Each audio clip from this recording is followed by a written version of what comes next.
Welcome to Relocare's cultural training seminar about Danish business culture, sales techniques and teamwork with Danes.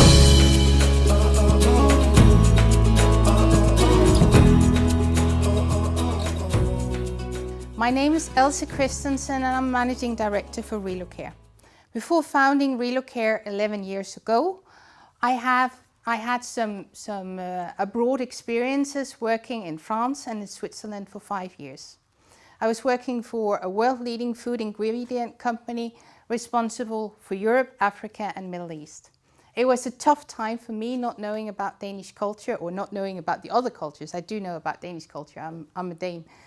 But it was tough learning from scratch from the other cultures, and that's why I'm here today, in order to help you to improve your relations with the Danes and learn how to make good business negotiations. Relocare has for the past 11 years been working with intercultural training. But we are also covering relocation, we are covering all destination services, including for the family. We are covering taxation, a lot of legal parameters, and we are also covering global mobility. So this means that the knowledge that we are bringing to the table today about Danish business culture is coming from years of research, different data studies, and also a learning from cognitive development. So to sum it up, my option or my goal to stand here today is give you the best tools in a very short but very essential business training.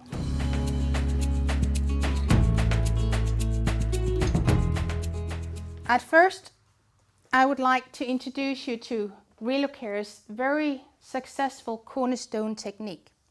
This is based on our own research, our practical experience, and also studies that I've taken as an intercultural trainer and also within NLP, neuro-linguistic programming studies. So first of all, our cornerstones are based on trust, respect, good relations. But the definition of it when you go very high up is trust. So if I, for instance, ask you, what is trustworthy about you? You as an individual. I think you, as many people would say, well, I am punctual, I'm honest, I am a kind person, I keep to my deadlines. But the thing about trust is that it's actually coming a lot sooner. Trust and the definition of trust is actually formed within seconds when you meet a new person. They are defining based on how you dress, your eye contact, your greetings, your tonality, the whole body language. They are defining whether if you can be trusted or not, or whether if they want to meet you and greet you.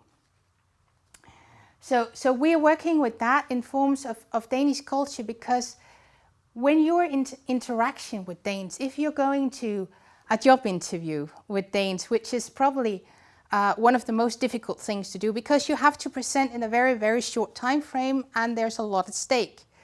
Or if you go to your first meeting with Danes and you have to sell your product, how do you get them convinced at the first meeting or in order to take the second?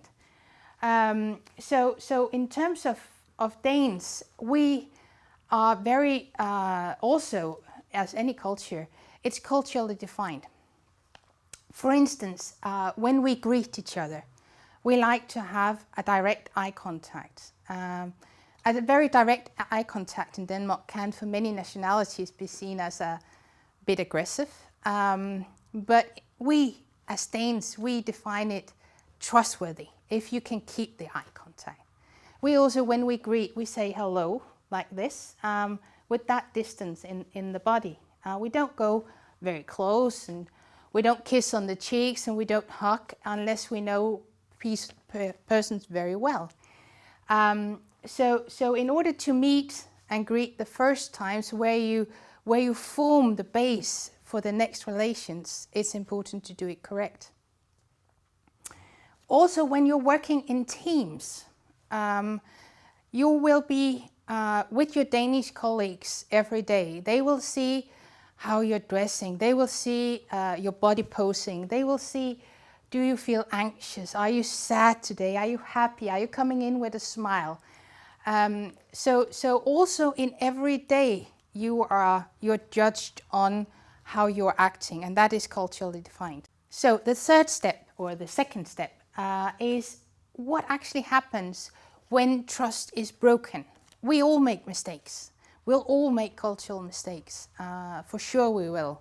And eventually we are normally saying that if you don't feel the stress of working with or going into a new culture, especially when you're relocating, it might not be you who's feeling the stress, but for sure it will be everybody else around you.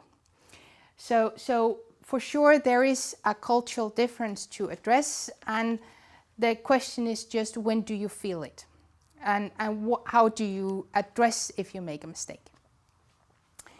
In Denmark, as a culture, what happens if trust is broken, and can you regain it? Because in certain cultures, it is quite difficult to come back if you have offended the culture that you're dealing with. But in Denmark, of course, it's also easy to, or not easy, but people can get offended, but it is actually quite easy to come back. And that has to do with our whole, actually, educational system, how we are raised through kindergarten and up to elementary school, universities, at our workplaces. We are taught that a mistake is never a mistake unless it's hidden. So the way to break trust in Denmark is if you try to hide your mistake. And I can also say that Danes, if you do make a mistake, and that's perhaps where they can break your trust, because how we address it is often to make jokes about it. So for sure, you will, if you make a mistake, it will be dissected in plenum by the managers, and eventually it will be laughed at, and it will be joked about. So if you're not used to that, it could be a bit difficult for you as well. But that's normally how we do. The third step is, how and with whom do you choose to share knowledge, and how is knowledge distributed? And this is actually very, very special for Denmark, because we have a very flat hierarchy.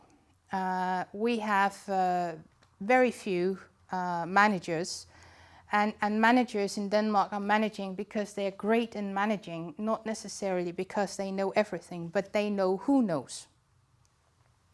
So in terms of knowledge and how knowledge is shared, we are also in our educational system, we are brought up to learn how to share knowledge. We even have group exams.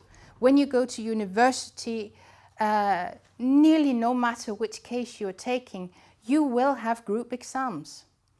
So the grade that you're getting is not just depending on you, but it's depending on the group that you are in. And this is also how we work.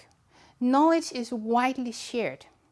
So if you come from a country where the knowledge that you have has taken a lot of time and a lot of money to gain, you might think that the knowledge that you have is essential, and that there are certain areas that you don't want to share because you feel that that's your key knowledge with your team, and you would rather share it with your manager first, because then he or she knows that it's actually your invention. That is not good for the team spirit in Denmark. In Denmark, we share the knowledge. We don't keep essential knowledge to ourselves. And if you really want to be a part of the team, you share as much as you can with your team. Then you present in front of your manager, and your manager will know who had the great ideas and the good discoveries, etc. So don't worry about that. Sharing as much as you can, that is the Danish way and the Danish culture. In terms of cultural training, and especially intercultural competence development, it's quite important to understand that it has a different learning curve than normal, because it's cognitive development.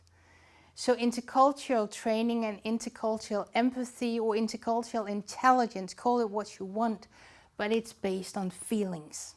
Whereas you can say a normal, if you want to learn Danish, for instance, you start from scratch. So in order to just inform you about, I would like to draw here. So if we have a normal learning curve, it will go in steps, just like this. This is a normal learning curve. For instance, if you want to learn Danish, you start at scratch. You have zero knowledge about Danish. Then you learn how to present yourself and say thank you and do your basic grocery shoppings or greet your managers, etc. So you go up in your learning curve. If you're sitting in a class, we all know that at some point you can simply not absorb any more knowledge. That's also perhaps important today, that you stop the presentation once in a while and reflect a little bit about the learning that we're having today. But you flat out, you cannot absorb any more learning in your brain.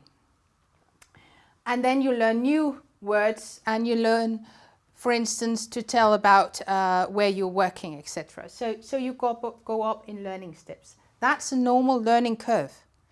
Intercultural training is all about feelings and adapting and matching and being able to communicate and relate to the communication in the culture that you are in. And it actually means that the learning curve will go like this, as made by Young Kim. So it actually also means that you can feel on top of things. For instance, you now know how to be in your environment. You know your colleagues. You're feeling well. You are on top of things, and then you make a mistake, and your manager do the Danish way. So he's addressing the mistake that you've done in plenum with your colleagues, and you feel that you have absolutely no control, and you feel lost and you feel sad and you don't know how to manage. And then the next day it's much better, because then you learn that they are joking about your mistakes and it's actually not so bad. And then something else can happen. So a learning curve will go like this. Actually, you can feel pretty okay and on top of things. The next day you can feel miserable. And the next day again, you can be on top, or weeks or months. So it's very important to understand that it can take a longer time than normal. So another way to explain that, and perhaps also a little bit better, is taking a baseline. Let's just say that this is a baseline, okay, in terms of feeling. So this is feeling not so good, this is fabulous. And then we have a timeline down here. So we say that this is 3 months, and here we have 6 months, and we have 9 months, and we have 12 to 14 months.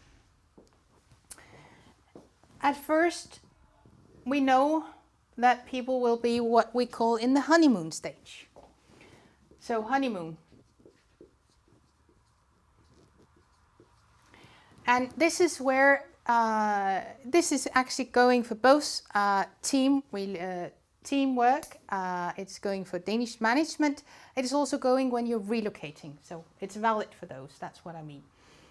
At first, you will feel fabulous. You will feel very exciting. You know everything is new and different. But that's the good thing about it. You haven't started to make these, we are used to doing that. Or this is how we normally do. Everything is new and exciting. It's the same when you start a new job. Everything is new and exciting. And then you need to learn how to do things and how things are done. So, for instance, we have the honeymoon stage here. And we're also calling it the tourist stage. Because when you, for instance, are in traffic and you're in a traffic queue and cars are in front of you, you're not going anywhere, but all you see around you are all the beautiful buildings. And you're just going, oh, wow. And after 3 months, you know, in the same traffic jam, all you see is the car in front of you who won't move. You're actually not seeing the beautiful buildings anymore. What also can happen is, and we see that quite a lot in Denmark, for instance, many companies have flex time. And flex time means that you can come in often between 7 and 9 in the morning, and you can leave between 3 to 5 in the afternoon. If you're coming from Italy, France, Latin America or Middle East, you are used to starting your day around 10 or 9. But not as early as the Danes, they come in at 7 o'clock in the morning. So let's just take an example. You start working with your colleagues, they come at 7 in the morning, especially during summertime, because Danes like to go home early when it's bright and the sun is shining. So they start at 7 o'clock in the morning. If you come at 9, you're using your flex time, which is perfectly okay, it's company policy.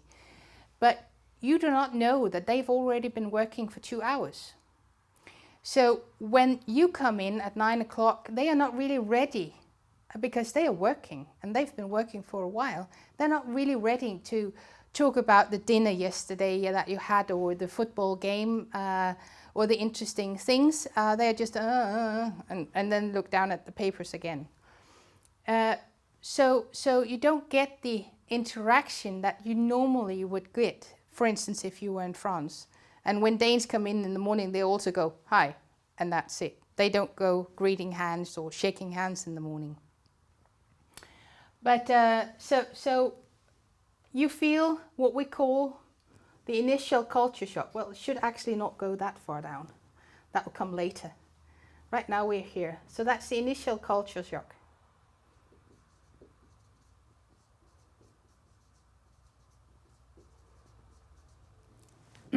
And you adjust.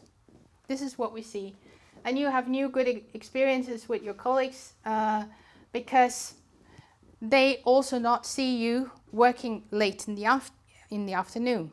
So when they go home at 4 o'clock to be with their families, to do all leisure activities, you keep working.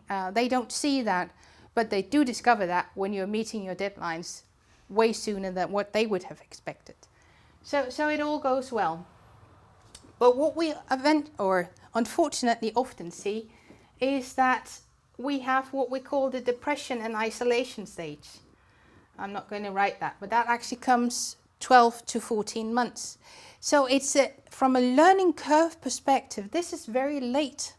And this is what surprises many, and where many problems, misunderstandings are building up in this process here. And are leading into people who are leaving too soon, they're quitting their jobs, or mergers and acquisitions going wrong.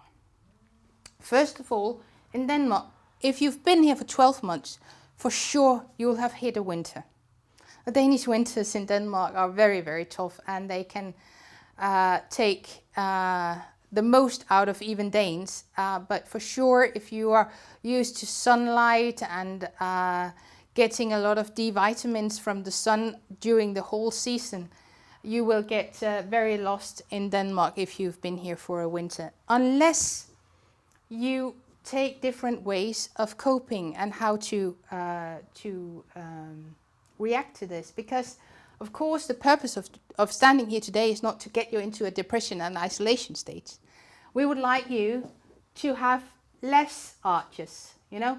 Not that you cannot be happy, because of course we want you to be happy, but it shouldn't be because of cultural surprises. It should be because of coping techniques that we're going to learn you. And it's actually a quite big problem, because if you look at an international perspective, and if you look into Relocare's meta-study on mergers and businesses going wrong international, we will see that many go wrong at around 1.5 years, or they are going into a market and they are leaving the market again. So a new country, that is a new market country, and this is because what we see is cultural excuses or bad excuses, as the competences in the team was not there as we assumed, or the competition is too strong. And those are bad cultural excuses. And if they were addressed at an earlier stage, and if they were worked with, it could completely be reversed, and you would have a much higher retention span. And that's what we are here today to talk about and how to achieve that.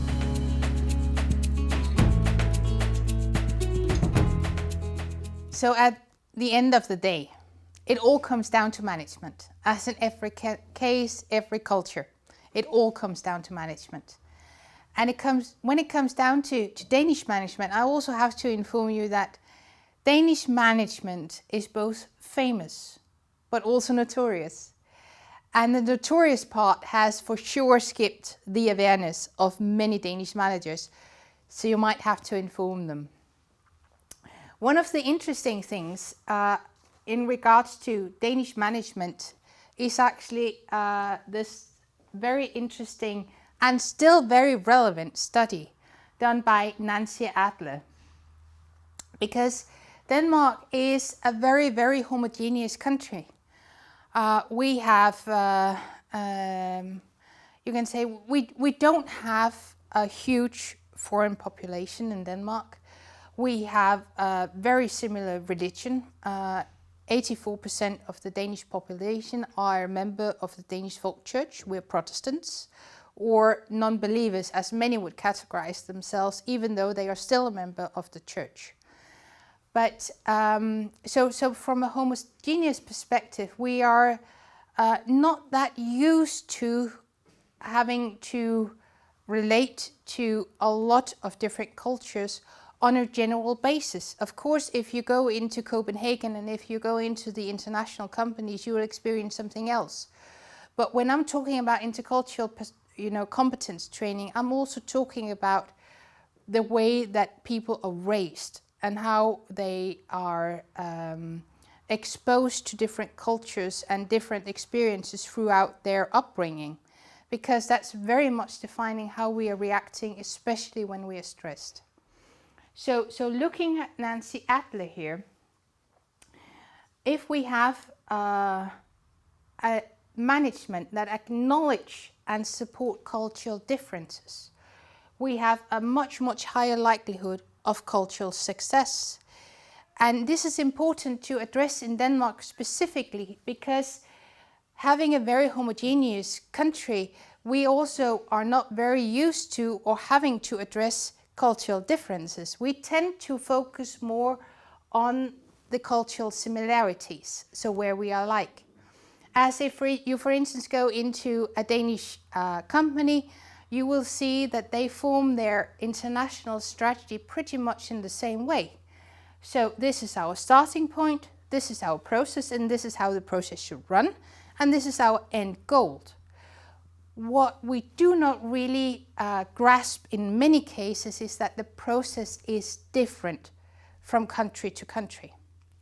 So Nancy Adler is showing it very, very fine here, because the thing is, if we have a multicultural team, and it could be that we were a group of Danes, and among us there was one person from Germany, we would actually have up to 90% success rate by going into Russia.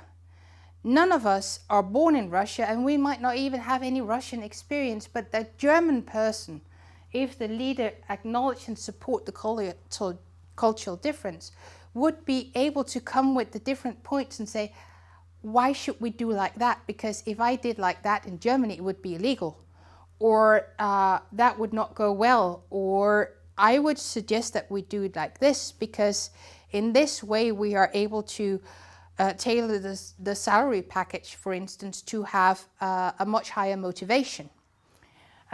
So that would actually give us a much higher success rate. Whereas if we have a multicultural team where the leader ignores or suppresses the cultural difference, we have less than 60% chance of succeeding.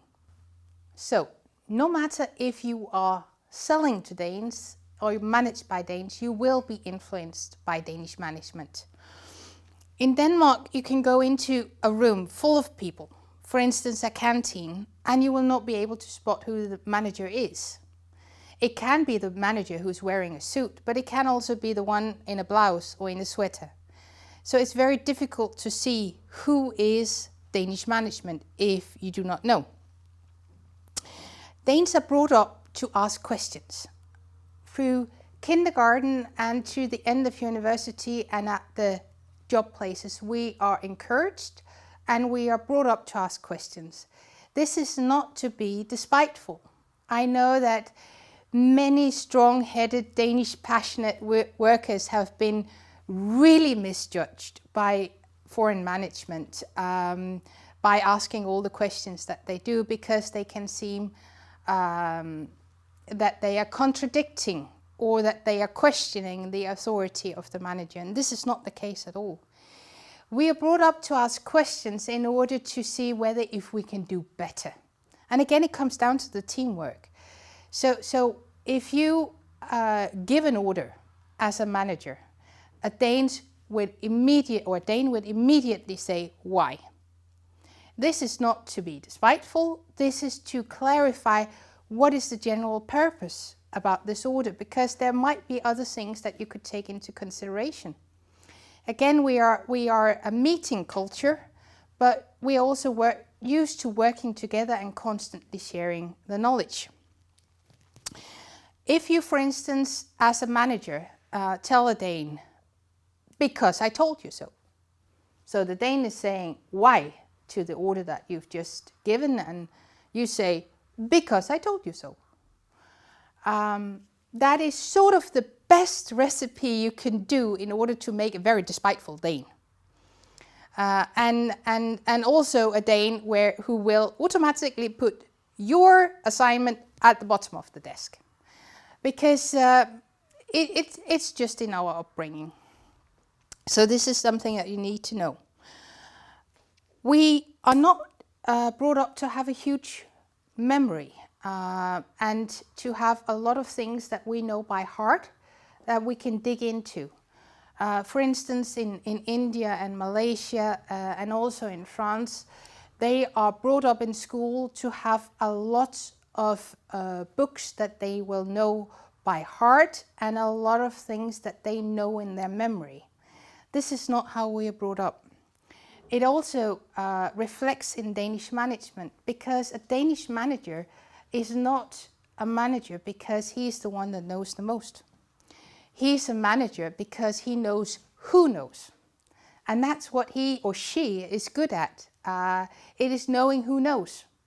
Danish manager in Denmark are mainly selected on their people skills, not necessarily on their ability to know what it is that they are working within.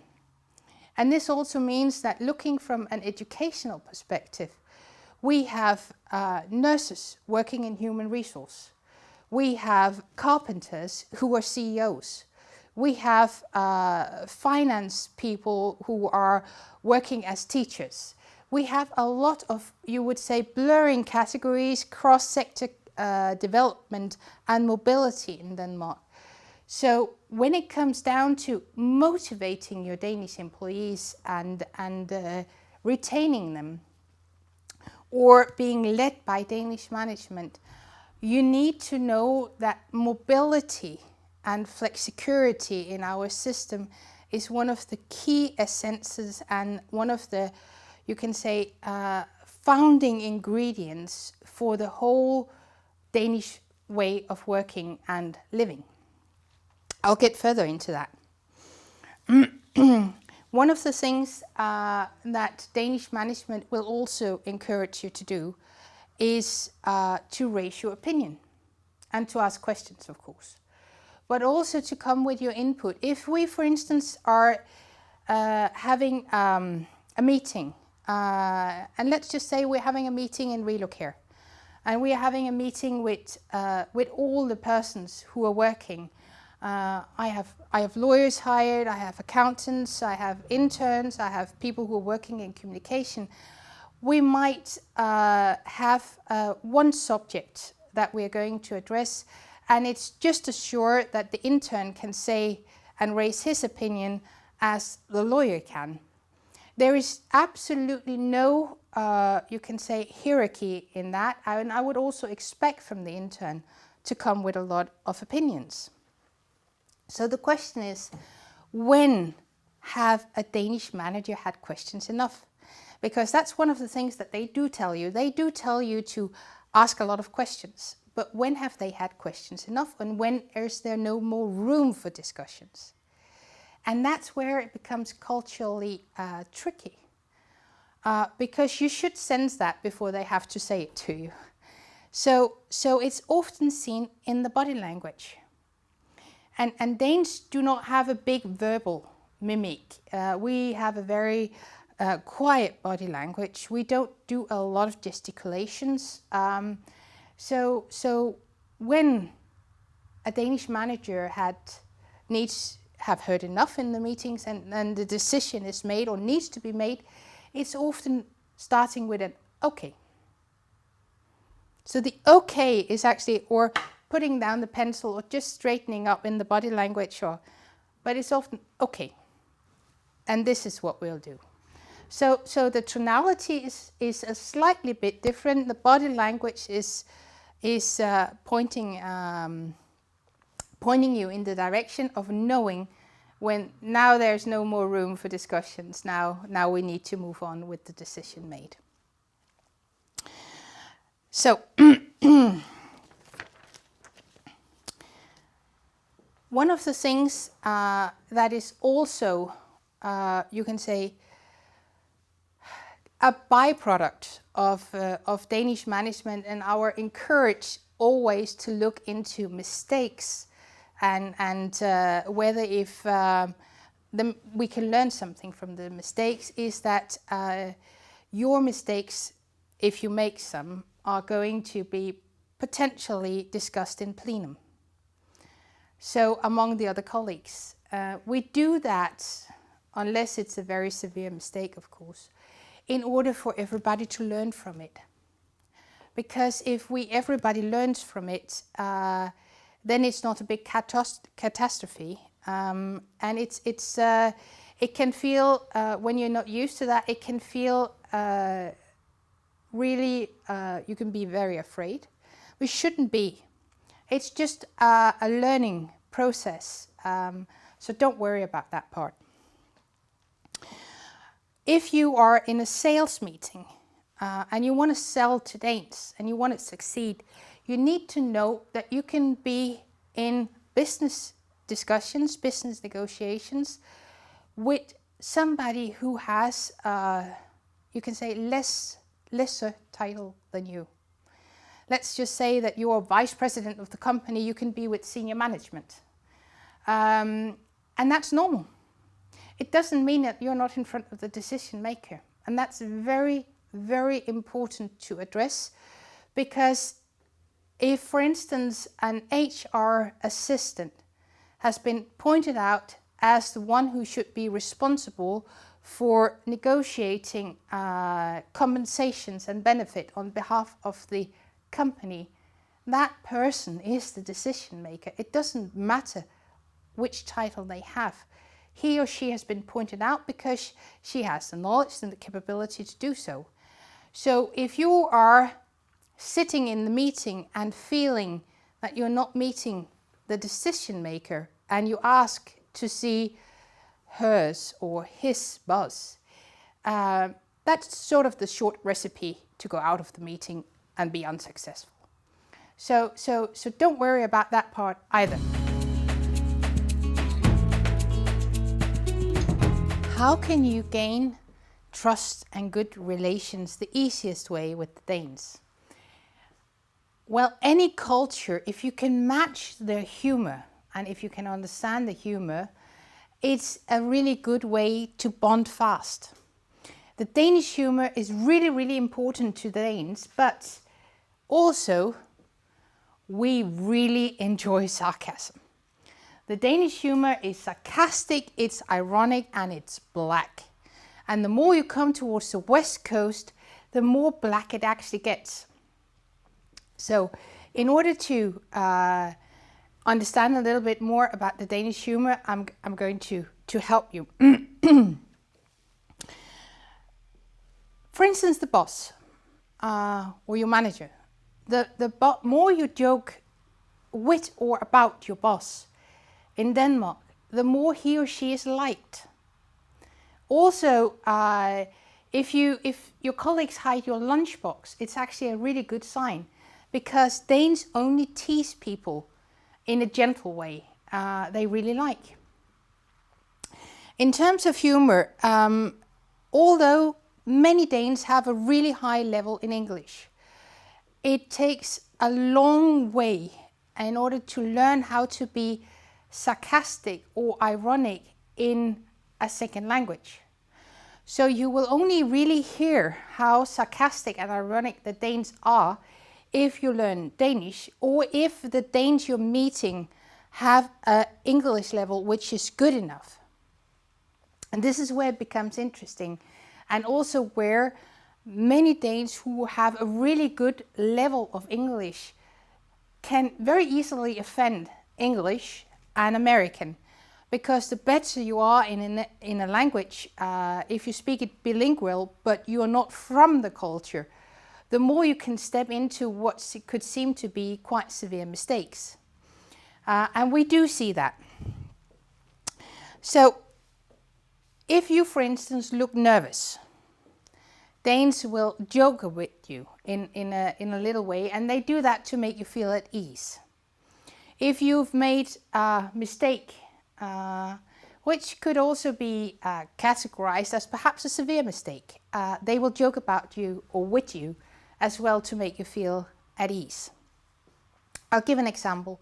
So for instance, if one of my employees was carrying my computer and they dropped my computer accidentally, and data and everything else was lost, what I would then do is I would say, I'm just going to withdraw that from your salary. Too bad. And then my employee would hopefully start laughing.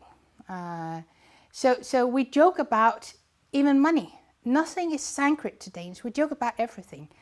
And of course, I would never withdraw any costs of dropping my computer from her salary. I wouldn't do that. But she is comfortable enough and knows enough about her job and her position to know that I would never do that. It's my way of joking about something which is bad, and even worse, to make her feel at ease so that we can laugh about it.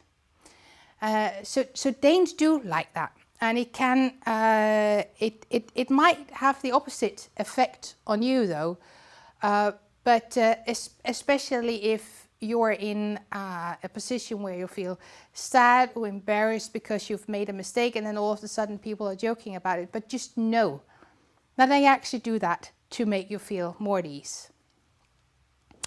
I do not think that when we look close enough on any country with joking about minorities, that we will have somebody who's completely clean.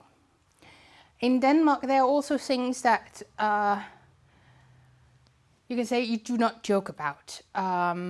You do not joke about women in leadership positions, for instance. You do not joke about somebody who's homosexuals. And you do not joke about, you can say, the really, really bad mistakes which are causing somebody to be injured or something like that. That's where the joke stops. But we also joke quite a lot about the Prime Minister. We make jokes about the Queen. And not just amongst us, but also in magazines, and even quite serious magazines, newspapers, makes jokes about the Queen and about the Prime Minister, etc. So nothing is really sacred. In fact, one of the persons that Danes joke a lot about at the moment is President Trump. So there is really no border, and that is also why I said from the start that we're a very homogeneous country, and that's also reflected in the humor, that we do have quite a lot that we joke about, even money, in terms of also towards foreigners. And it's sometimes quite difficult for a Dane to understand that somebody else is not finding their humor amusing.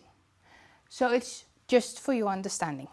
When it comes to titles, and that's also a little bit linked to the humor, so Mr. and Mrs. etc. is not used in Denmark.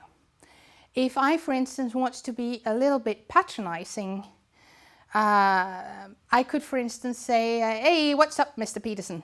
And it's sort of like, if I'm saying, Mr. Peterson, let's get on with things. Let's start working. So let's move on. Or I, as a mum, could say to my son, look, Mr. Christensen, if you do not clean up your room right now. So it's talking down. It's used in a bit patronizing way. So unless you are fortunate enough to be invited to Her Majesty the Queen's private, you can say, house for tea, you should not in any way use Mr. or Mrs., not even doctor is used in Denmark. So use our first names, and nobody will think ill about you for doing that.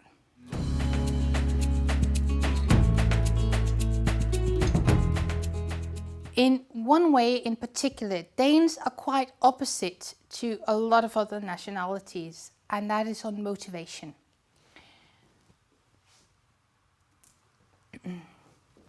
This is Maslow's pyramid of needs.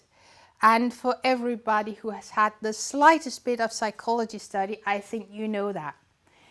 But basically, let me just explain. So Maslow is that at first you need to have your essential needs covered before you can think about the next steps. So at first, if you do not have food and water, you do not, that's only the only thing you can think about. You do not care much about your identity. It is the essential needs that needs to be covered at first. And if you are not warm enough, if you're really, really cold, you do not wish to have the newest high brand coat from Gucci. You would wear a potato sack if that would keep you warm enough. So those are the essential needs. That's how it works. In Denmark, we actually in Relocare, we claim that in Denmark, Maslow's pyramid of need is reversed. And this is due to our welfare system. And this is very important when it comes to motivation of Danes, but also to understand how Danish management is trying to motivate their employees, because they would do in the same way. So, for instance, food, water, sleep, etc. Danes do not really think much about, if I, for instance, said, you're fired. Okay, so you're fired, you've lost your job. Many nationalities will think, well, how do I put a shelter over my head? Or how do I feed my kids? Or what about my kids' school? What will happen now? In Denmark, many people do not have those, you can say, concerns, at least to put a shelter over their head or have kids in school, because all of that is covered by the welfare system. Of course, you will suffer a loss in economy in many positions, but that comes down to, can you afford the bigger car, or do you need to take public transport, which is really good as well, or do you just have to settle with a smaller car? But where people are really, really affected is on the identity level. So, for instance, what will my colleagues say? Will I meet my colleagues again? What will become of me? Who am I? If I don't have my job, then who am I? And to put this into perspective as well is very interesting, because looking at a Danish daily day, we work about 40 to 45 hours if we work a lot. And that's also why we have the flexicurity system that we have, and the job mobility. It's also coming from the security in the welfare system. I will give you an example which is perhaps based on salary and money, because it's often easier to understand. So let's just, for instance, say we have a young adult who's working in a supermarket. They might get, you know, when as a minimum salary, they will get 20,000 DKK a month, which after tax is 14,000 DKK a month. Now, on top of that, they will have pension, they will have 5 weeks holiday paid, and they will have a job which is from 8 to 4 on a normal day. Now, I think most of you can agree that that's a pretty decent salary. It's about 2,000 euro paid a month.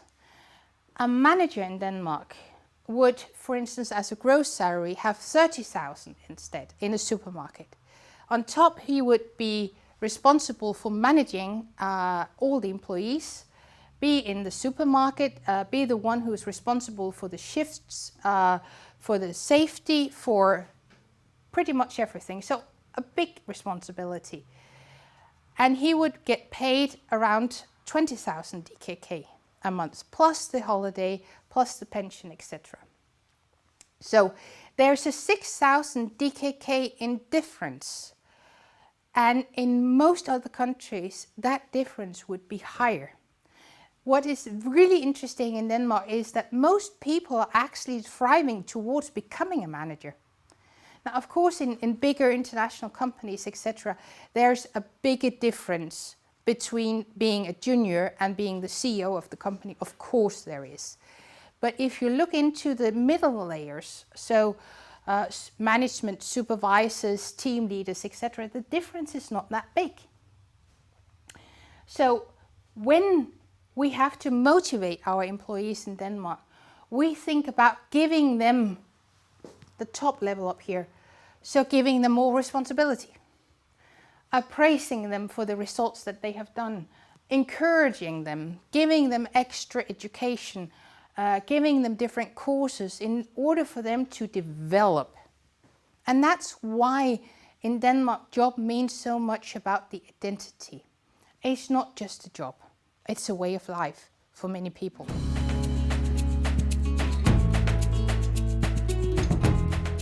So in order for us to step into communication, I would first like to take you through some different studies on intercultural competence, what it really is. It's not a skill, it's a cognitive development frame. As I was saying, it's feelings related, that's why it gets difficult. But also that everybody can learn it. It's not something that you're born with. So where people are born diplomats, this is something that you can add on and be really, really good at. And you can practice and you can become better and you can excel. And this is really important. Dr. Milton Bennett is saying that intercultural competence is the capability to shift cultural perspective and adapt behavior to cultural commonality and differences in an authentic way. Now, it's the authentic way that you have to focus on here, and that's where it becomes difficult. Because if I, for instance, went to China or to India or to Mexico, where direct eye contact perhaps can be too aggressive, the style that we have it in Denmark, it's really difficult for me not to look straight into the eyes of persons. Or if I went working in the Middle East, I've been working in Iran, for instance, where it's not really good for a man and a woman to look straight into each other's eyes, at least at some times during the year. So, and what Danes many times do, if they are insecure, they will seek the eyes of somebody else. They will go, where are the eyes? Because to look straight into the eyes is where you find the answers. So that's why being authentic is really difficult. Also, Dr. Mitchell Hammer is saying that when stress and tension rises or when things just need to go fast, one tends to fall back to childhood learnings. This also means that if I, as Dane, am in a hurry, okay, I will, for instance, say to you, look, we have 20 minutes, we need to be ready. If you go and make the photocopies, I'll do all the conversations before. Is that okay? Now, what I did just now is that I asked a question. This is what we do. We don't really say please. And will you be kind enough is a whole sentence in Denmark. So we don't use it. We use questions. We ask a question. So where I'm in a hurry, I can tend to sound bossy, but I'm not. It is a question because I'm in a hurry. It's the only option you get to say, no, I can't, because I also need to do all the conversations. Okay, so what we do, we find somebody else to do the copies. So that's how you work. And it's very important to have that in mind. We are asking questions. We don't want to seem bossy. This leads me into the next step, because we also have to look into what you want to achieve. So if you, for instance, are in Rome, you act like the Romans. It's an old saying, but it's actually true. If you are Danish and you want to sell to the French, you act French. You remember all the politeness, all the ways of greeting. You remember to say monsieur and madame, and the opposite in Denmark. You remember to use first names and not to kiss on the cheeks. That's not a good idea.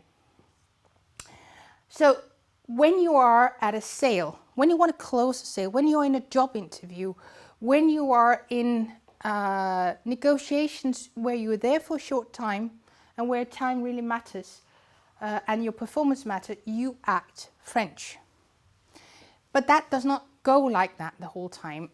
It's like sometimes we also have Danish politicians saying people who come here need to adapt. But it's a long step, it's a long process, it's not something you learn just like that.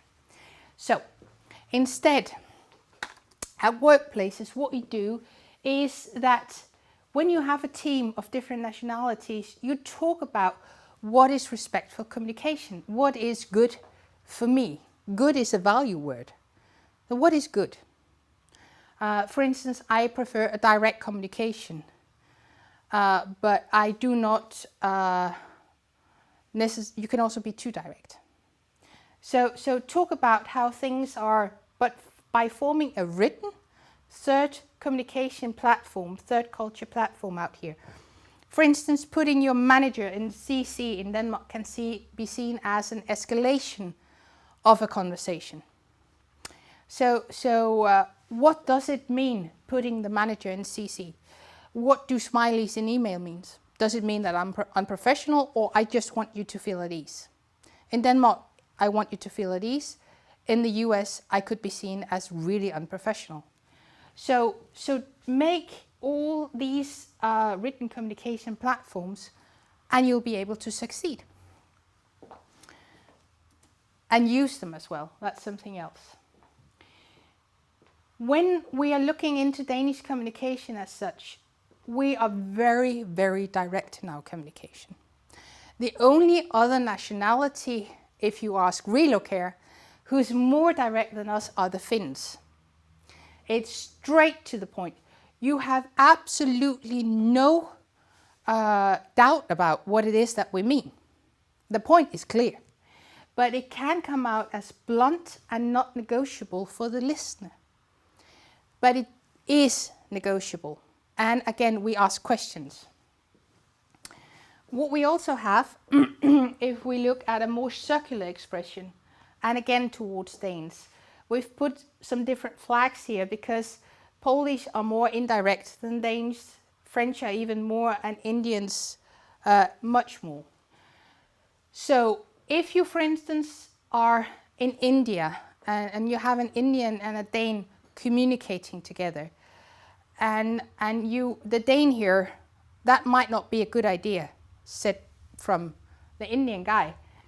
In that case, the only thing the Dane hear is that it might not be. Okay, so there is room for development. There's an opportunity here.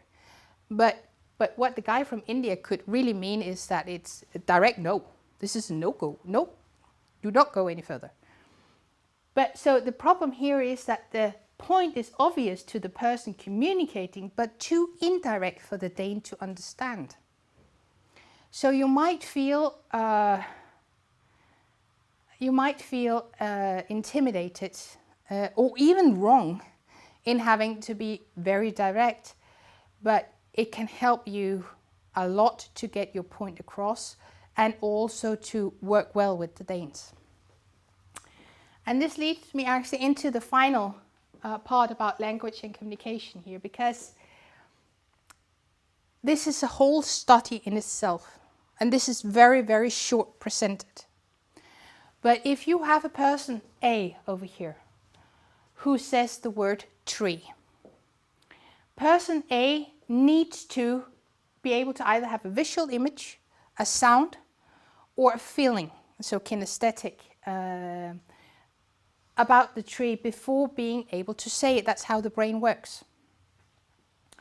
Person B over here hears and get the same either visual, auditive, or kinesthetic feeling about the tree. This is what happens in a normal conversation. There's a cultural filter here in between, also on items and things you can touch. Because if a Dane would think about a tree, it would be a pine tree. Whereas if a Brazilian would think about a tree, it could be a palm tree or a banana tree or an orange tree. So there's you can say there is a filter here. It's also, for instance, a family coming from Hong Kong to Denmark and would like to have a big apartment. Well, a big apartment could be 70 square meters. It could also be 200 square meters. It's very, very difficult to know what is in a big apartment. And that's our job to figure out. But also be very much attentive when you hear value words like punctual. It's important for me to have a punctual teamwork, for instance. Then what is punctual? In Denmark, being punctual is that if you are 2 minutes late, you say you're sorry. If you're 5 minutes late, you call in advance.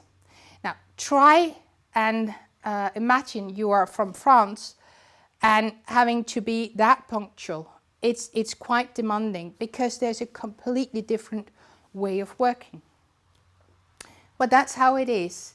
Also, when you hear something like humor, team spirit, good management. What is good management? Is that being very descriptive, like a manager in India would be and give the whole guidelines and the whole process? Or is it talking in headlines like any Danish manager would do and then leave it up to the employees to figure out the rest? So always ask a lot of questions and be very attentive when you hear value-added words, because what do they actually mean? This was actually the end of the presentation. It's very short, it's very intensive. You can go to www.relocare.dk and find more about us. You can also find more cultural videos if you would like to. And we can also come and do a larger presentation if you would like to. But we hope that this intensive course has given you a good framework to go out and work well with the Danes. Thank you for your attention. It's been a pleasure, and I hope to hear from you again.